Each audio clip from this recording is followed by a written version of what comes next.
Ladies and gentlemen, here is the Chief Digital Officer of PwC Malaysia, Mr. Michael Graham. Good morning. As Myra suggested, my name is Michael Graham. I am the Chief Digital Officer of PwC in Malaysia and in Vietnam. And a little bit of a spoiler alert, I'm not sure I'm going to be able to do the full smart cities concept justice in the next 30 minutes. However, what we will cover, again as Myra threatens, is a conversation around how we balance the intangible and the tangible part of the infrastructure of smart cities. Something that PwC stands very dear to on a trust agenda. This is not simply about pipes and antennas and networks. This is much more around policy and ethics and privacy. So I will be taking questions. Please feel free to put them into the WebEx chat as we go. We'll try and keep about 5 minutes towards the end for those questions. Just before we kick off, obviously I stand in your living room, as it were, during this whole COVID era. It is somewhat strange, but perhaps it is this new normal, although that is a phrase that I'm slowly starting to hate. Maybe one of the things we should do is some sort of collage around what the alternative phrases for the new normal should be, or the Great Reset or something like that. Regardless of the pandemic, I think smart cities does represent one of the most important waves of change that we will face during the next 100 years or so during the 21st century. I think fundamentally getting our arms around how we integrate and interact as humans with our environment, be it a city or a suburban area, is going to be fundamental to the sustainability of those cities, not least with the whole ESG agenda and net zero seems to place a huge emphasis on, not just sustainable cities, and we'll talk later in the panel around safe cities, but fundamentally, perhaps the overarching umbrella to all of that is the concept of smart cities. So I'm just working my way through the clicker buttons.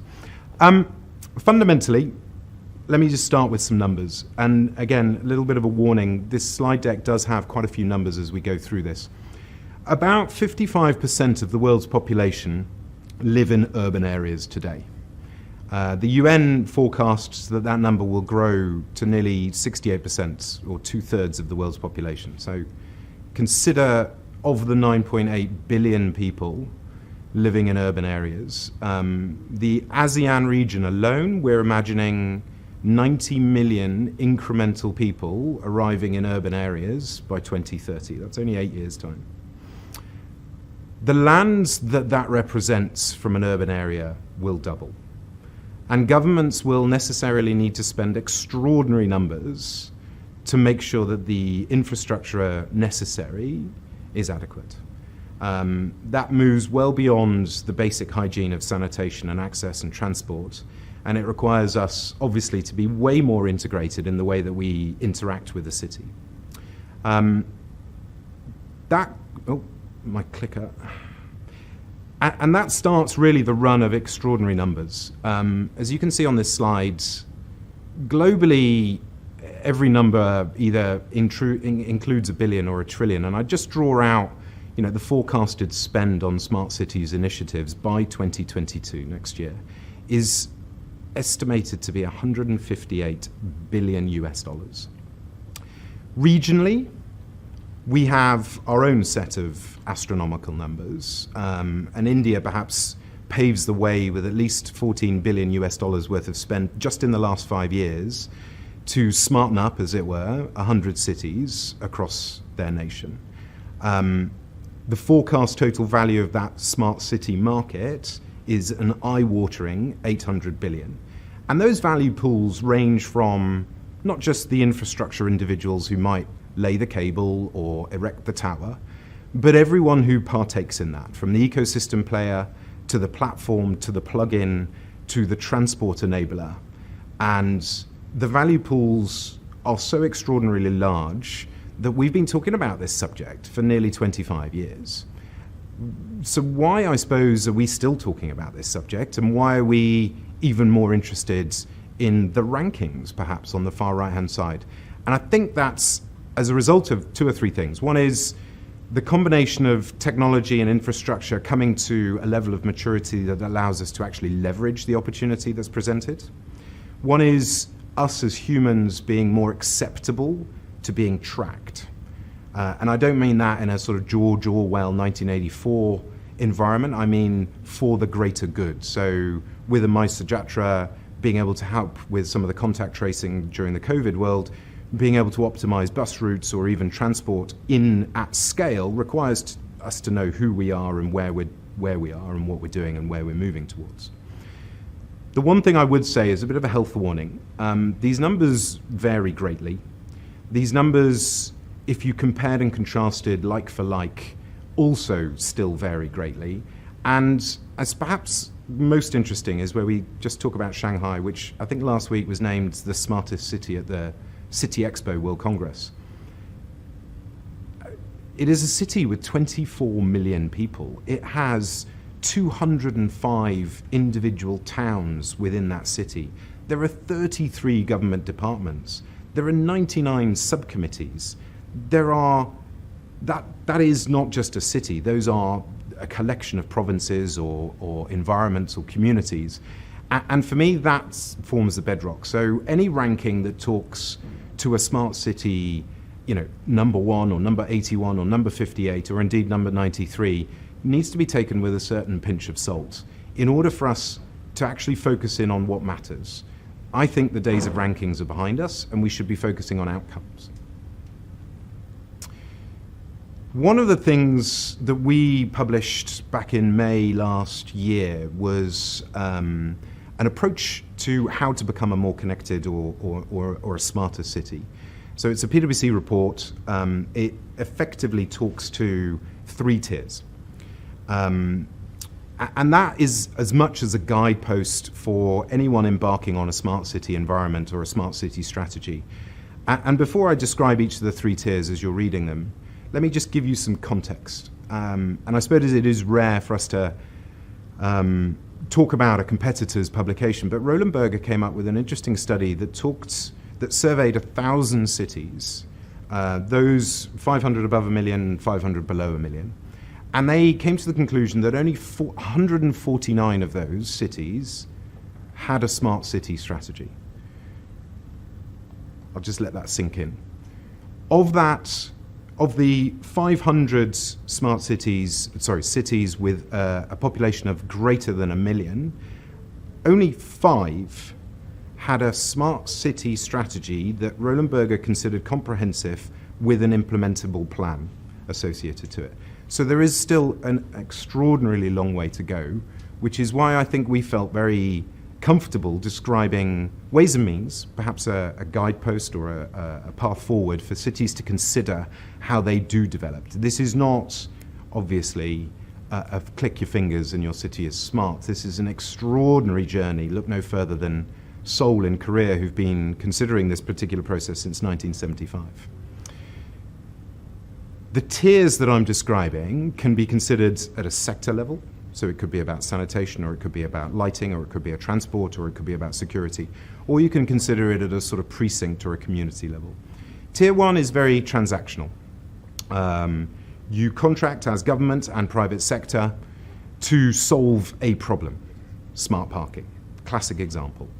There is a services relationship, and that is the end of it. Tier 2 evolves and matures that conversation a little bit more towards having a revenue share model or a public-private partnership model where there is mutual benefits, and that allows some cross-fertilization or pollination of a transaction with another transaction. So the example cited is mobile transit payment cards. The opportunity to load money onto a stored value card and then to use that across different modes of transport has existed with Oyster and Octopus in London and Hong Kong, respectively, for a long time. But the principle of being able to link that stored value to transport and then relate that perhaps digitally on your phone to the next best option from a transport perspective represents a sort of a beyond longitudinal data is perhaps how I'd describe it. Tier 3 is even more interesting, and it really talks to the sort of buzzwords that we've been hearing around ecosystem and platforms. This is the concept where the actual outcome may be a factor of multiple inputs. So the consideration there is as much around being able to think about the wider relationship, and perhaps it's a smart lighting activity that needs to be deployed, but the sensors that are put into those smart lighting, those street furniture, if you will, actually serves so many different purposes, and the players involved in that are encouraged to innovate, not quite knowing at the point of installation what the revenue opportunity, what the ultimate purpose might be, but being willing and encouraged to invest in that effort, time, to erect and commission all of those bits of hardware for a purpose yet to be fully understood. And I think what you might see is, as you read the report in your own time, is how you can develop a smart city environment that plays to these tracks. But it does need to tie back to tangible benefits. And to my Roland Berger point, it is not as simple as simply putting the word smart in front of a series of nouns, be it government, mobility, people, or living. I think fundamentally a smart acid test needs to think way more about what the consumer, the citizen, or the user of that particular service feels, experiences, and how it goes about its benefits. Some of which will be tangible, revenue, some of which will be experiential. How does that individual feel that there's a safer city around? A good example of that might be in Seoul with the Owl Bus initiative for those individuals going home late at night on shift work perhaps. They analysed 3 billion bits of data to optimise the route. And a handful of years later, they're now safely transporting 10,000 people a night through those routes on those buses, and it is evolving. So those routes adapt based on how the suburbs evolve and where the demand and the supply needs to then marriage. Oh, crikey. There are countless examples. I've just talked to you through the Seoul Owl Bus example. There's one in Darwin, and I had the opportunity to speak to Josh Statler, who runs that particular smart city initiatives. He describes it as giving a city a voice. There's 3 things perhaps I would draw on the Darwin example. One is the scooters, which we all see here in Kuala Lumpur and elsewhere in cities, have a series of sensors in there. Two particular ones I draw attention to. One is to measure shade, or at least heat, such that the city can start working out how to manage shade. And obviously that has an application here in Kuala Lumpur with our not only the sun but also the rain aspect to it. So that's one set of sensors that have already been placed into those scooters. The second one is the undulation of the scooter according to those routes. So being able to imagine being able to put a map of where those scooters go and using that for reactive or indeed preventative maintenance on the pavements or the sidewalks that consumers use and need, and without having to walk around huge amounts of perhaps protruding roots from trees or broken slab stones. And perhaps just with reference to my warning at the beginning, there are countless examples. One thing for me at least that remains constant for all of these is the desire to move beyond longitudinal data, and I reference that in the Darwin example. So this is taking referential data or first-party data, that primary data that a sensor throws off, and being able to factor it into other sources, perhaps third-party data, that people are sharing in order to infer or at least establish different sets of facts for your hypothesis to go and test. That, for me, represents this playgrounds that I know Jacob was talking about, from drawing out some of those data insights from the Fusion X piece, but being able to actually get knowledge based on that requires a certain test and learn confidence and a system that allows you to do that. And that leads me quite neatly onto the second point around ethical AI, which I think is more of a poster child for the usage of data. How do you establish a relationship with that data and the person who's created that data such that the privacy and the ethics are maintained? And that's the conversation piece that I wanted to just flow through to. However, before I do that, here in Malaysia, I personally believe we're very much at the sort of tier 1 stage. We are significant investment with the recent budget around infrastructure. Whilst we do have some connectivity, on the far right of the screen you can see the fact that our connectivity lags some of our neighbours, both geographically but also comparative countries. We have got some really interesting stepping stones being put in place with the digital economy and the digital ID, and beyond industry forward is the 4IR policy, which are imminent. And then there's the MOSTI 1010 initiative, which again gives us a huge amount of reference points for how do we consider data, how do we manage the policies, the regulations that enable this extraordinary build of infrastructure that we're demanding. But the implications, and I suppose I've seeded in the last 10 minutes a couple of those questions. Knowingly or unknowingly, what am I sharing? Am I willingly doing it? Can I trust whoever is storing and using that particular data set? And how do I relate to that? Do I have to give permission? Do I have the right to have my data set reviewed, adapted, or indeed removed? How does that relationship between citizens, the users of the smart city, and the smart city platform work? And again, this is far from exhaustive, but perhaps it will evoke a series of questions that we'll deal with towards the back end of this conversation. The tangible, which is often cited when we talk about smart cities, that's about the 5G network rollout. That's certainly about the amount of edge computing or fog computing, the open data standards, the infrastructure needed, the leverage of emerging tech as we go through narrowband IoT, or indeed the broadest reference of the word IoT, and apply that into use cases that make sense. I think a lot of that is understood. That definitely represents a significant proportion of the 800 billion that we were talking about as the benefits from smart cities. But the thing I would draw attention to, and I know that we at PwC feel very strongly about the advocacy and the trust agenda, is the implications on the intangibles and the necessary need for us as citizens to encourage all of those developing smart cities, be it government or private sector, to consider and bake in a huge amount of these components into a smart city strategy as we go. I mentioned Josh Statler at Darwin. He makes a massive point of referencing that his smart city strategy is primarily around legislation and enablement and responsibility.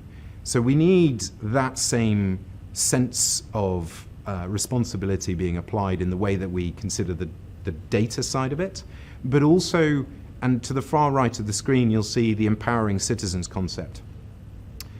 Establishing the basis is part one. Making that innovate and creating the virtuous circle or the ever-increasing value that might come from this to develop an opportunity to go from primary use case to factored or referential use cases and indeed inferred use cases, it is fundamental to engage the citizen and to allow for that feedback loop to occur. This is not being done to us as citizens, this is being done for us on our behalves. It is equally our responsibility to allow that voice to be heard. But it's not going to be easy. No journey of this sort of scale ought to be, otherwise we'd be in that nirvana of a smart city already. What I've cited here is just 8 major stumbling blocks. They risk being stumbling blocks, if not considered appropriately. And let me just start with the tech side. So the network city strategy around capacity or coverage, relatively easy. Telecoms companies have been doing that for 25, 30 years across various forms of the G as they build out infrastructure. However, there is the question, the last bullet point there, around retrofitting existing infrastructure. That comes at a bit of a hidden cost, which is something that needs to be considered as we go through this. You cannot simply overlay a 5G network. A lot of 5G networks still need to anchor on a 4G network. And if the coverage and capacity of that 4G network is insufficient, or indeed the fiber backhaul from the base station to the core network, that itself requires a serious amount of infrastructure investment. Moving around the clock, data we've talked about, being able to interoperate and having a responsible but open data policy, I think is fundamental to be able to plug in what we need to do. Security, I think, speaks for itself. What if the next virus isn't a biological one? How do we manage that pandemic in a world where we're increasingly connected, particularly to our city? Vendors policy, in my mind, somewhat go together. How we encourage that relationship to plug in to a government initiative is fundamental to all of this. And likewise, resources and talent, they also coexist. This is not just about dollars and cents. This is as much about making sure that the vocational capability around data scientists and the innovation, that curiosity that comes from running a what-if scenario on the data, it is fundamental to being able to find out those relationships that are not ordinary or can't be seen from the surface. And then finally, it's us as citizens. So how do we feel inclusive? These are all questions that we need to ask. What we've generated is effectively a virtuous circle, which might represent a bit of a backdrop or a reference point. So we see the relationship between that innovation and transparency, which you just described. That encourages adoption. That pull factor of citizens wanting to be able to interact and communicate with that smart city environment or that platform is fundamental, because that adoption plus scaled adoption fundamentally drives innovation. And then we're back into the loop. So the opportunity, and I've cited the smart scooter concept at Darwin on the left-hand side with number 6, innovation, but any principle that we apply needs to be scalable or at least extensible. So it needs to be applicable to either an adjacent environment or a sector or a use case, or it needs to be open enough to allow it to be plugged into other environments, other platform providers, and other service providers. What I'll just start with is perhaps a bit of food for the questions that I'll be taking in 2 or so minutes, which for me really talk to the 2 main stakeholders that need to be considered. I think the principle of us as citizens being considered is absolutely hygiene. But if you're in a government environment, and we'll be discussing this on the panel in half an hour or so, how do we manage and measure the benefits? How do we change the regulatory framework? And this is legal legislation that would need to be newly gazetted. It sits in government departments, that it sits at a federal level. How do we manage that to facilitate not just infrastructure deployment, but the intangible side of the deployment? The IP protection, the data rights for me as a data owner or you as a data processor, but equally the privacy considerations that we manage. And this is not, again, just talking security and firewalls. This is as much about how do we manage in the event that the privacy has been violated, what happens? What is the remedy that we apply? How do we ensure equity in the smart cities? There are a myriad of stakeholders that need to be considered across all the segments of society.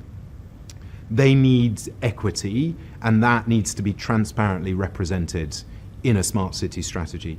You cannot, I agree, boil the ocean, but you do need to start somewhere.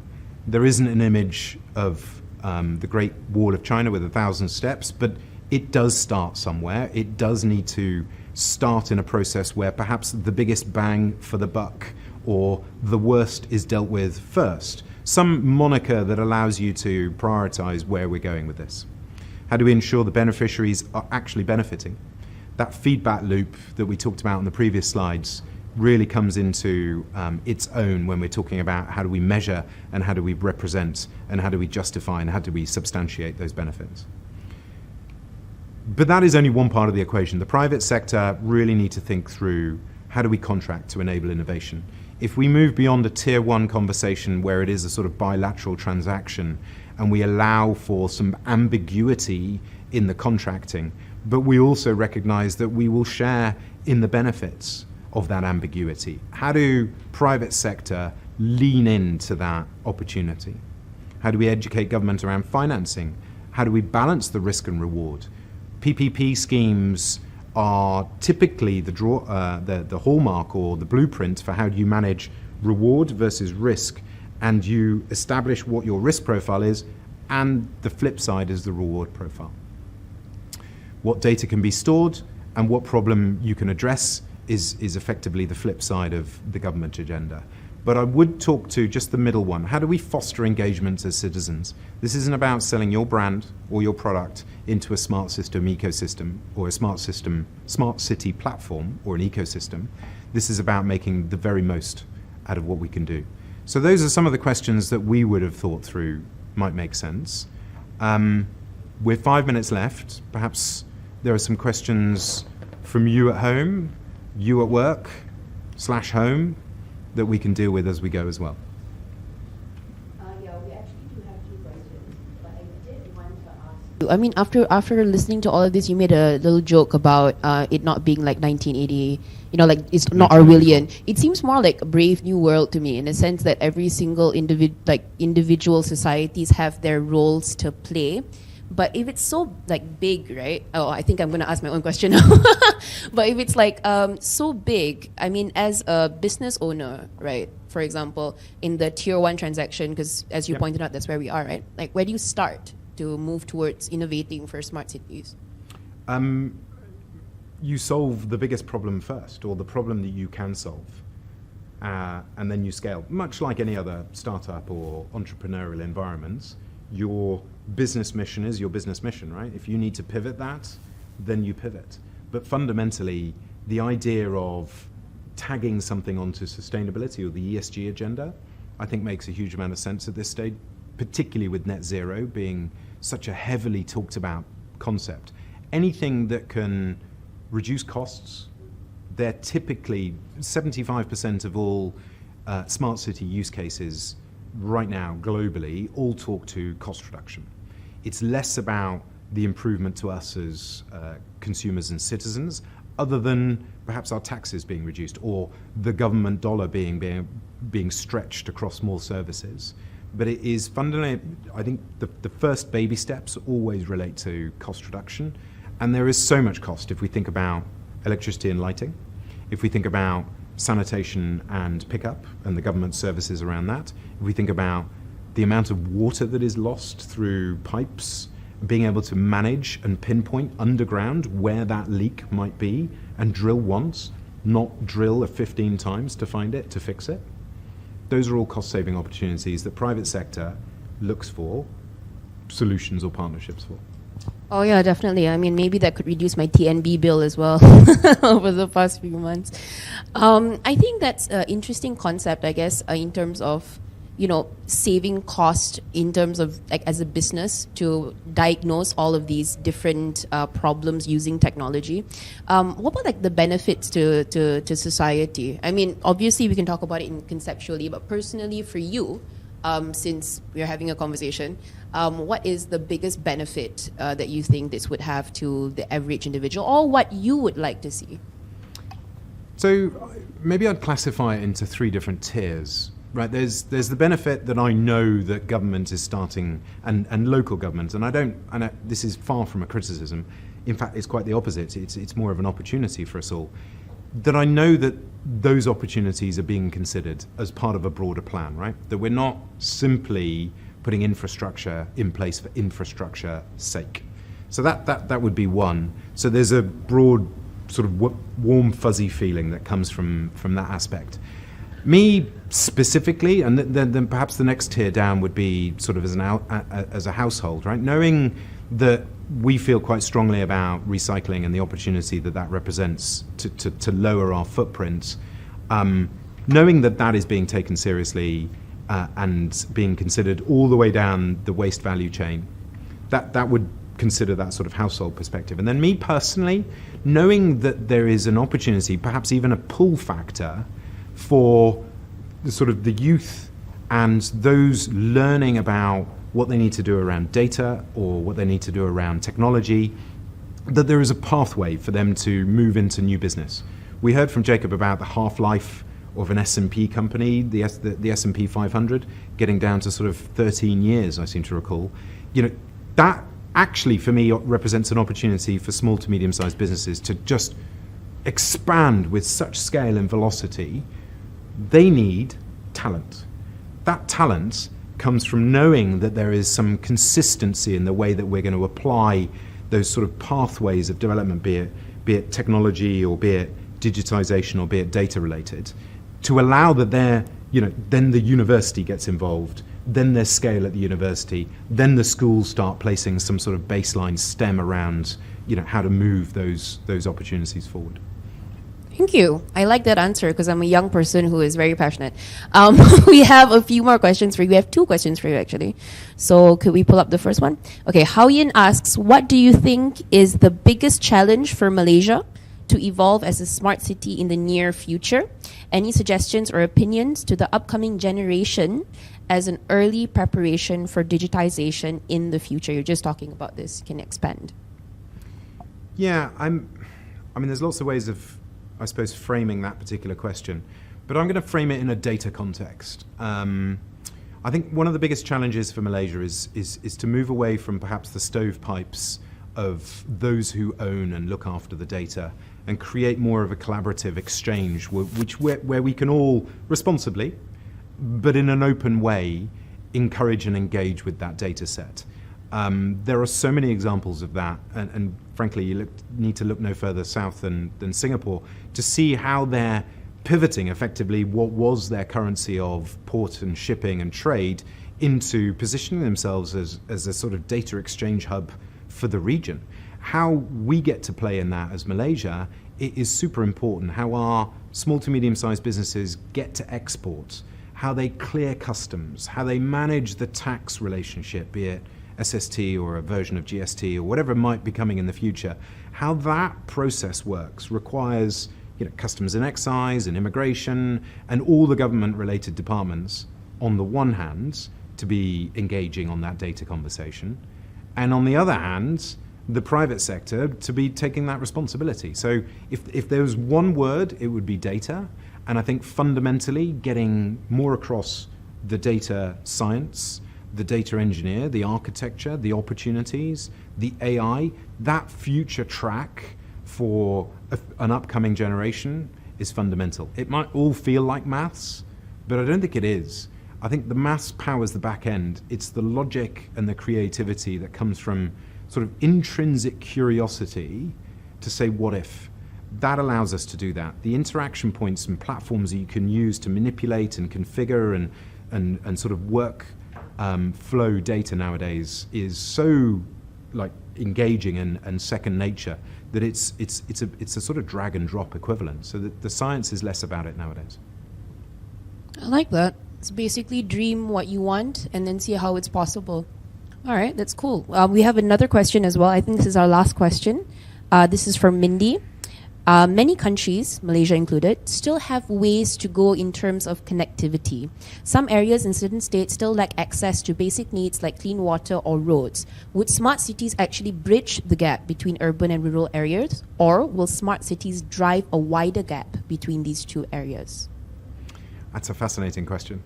And it, in principle, Mindy, it should reduce the gap. Why?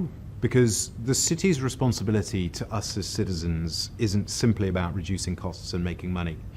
It is as much about that societal responsibility that they have to bridge that gap. And look, frankly, no further when we're talking about the infrastructure. And let me just talk briefly about connectivity. That USB fund that MCMC looks after and then Jandala that has come out the back of that will do an extraordinary sort of step change to the infrastructure opportunity that we have in this country. And that's just from the connectivity perspective.